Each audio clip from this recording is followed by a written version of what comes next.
భారతదేశంలో ఉల్లాసం కలిగించే అతిథులు ఏలియన్స్ వచ్చారా? ఏం జరుగుతోంది? ఏం జరగబోతోంది? నాకిప్పుడే తెలియాలి.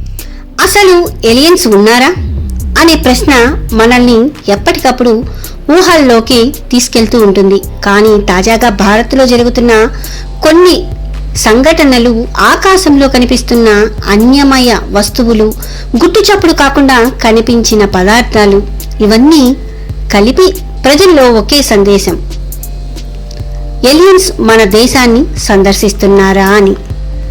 ఇక రీసెంట్గా విజయనగరం మిస్టరీ. ఈ మధ్య ఆంధ్రప్రదేశ్లోని విజయనగరం జిల్లాలో రైతులు గుర్తించిన ఓ అజ్ఞాత నీలిరంగు కాంతి సూర్యాస్తమానాంతరం ఆకాశంలో చుట్టేస్తూ కనిపించిందంట. ఇది తారలు కాదు, విమానం కాదు. సెల్ ఫోన్ కెమెరాలలో ఆ వీడియోలు వైరల్ అవుతుండగా కొందరు గ్రామస్తులు ఇది ఆ దేవతల సందేశమా లేక మరపురాని మానవేతర విజ్ఞాన సూచనమా అని అనుకున్నారట. లదక్ అటు, చిత్తూరు ఇటు. లదక్ సరిహద్దుల్లో భారత సైన్యం గత 2 ఏళ్లుగా కొన్ని అన్య వస్తువులను గుర్తించినట్లు జాతీయ మీడియాలు నివేదించాయి.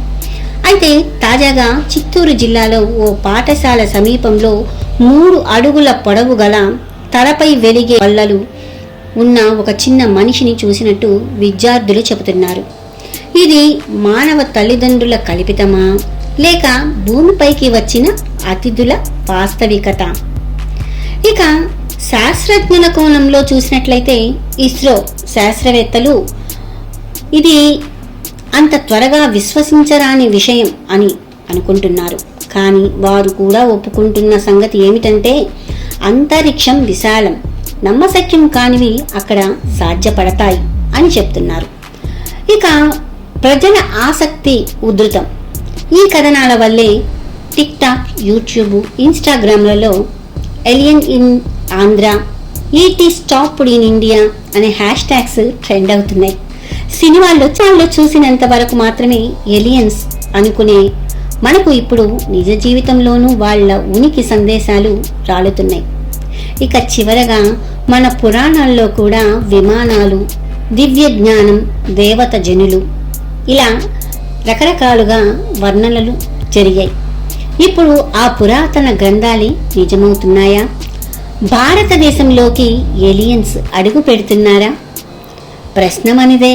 రెడీనా మనం? ఆహుయ్యా, అతిథులకు స్వాగతం.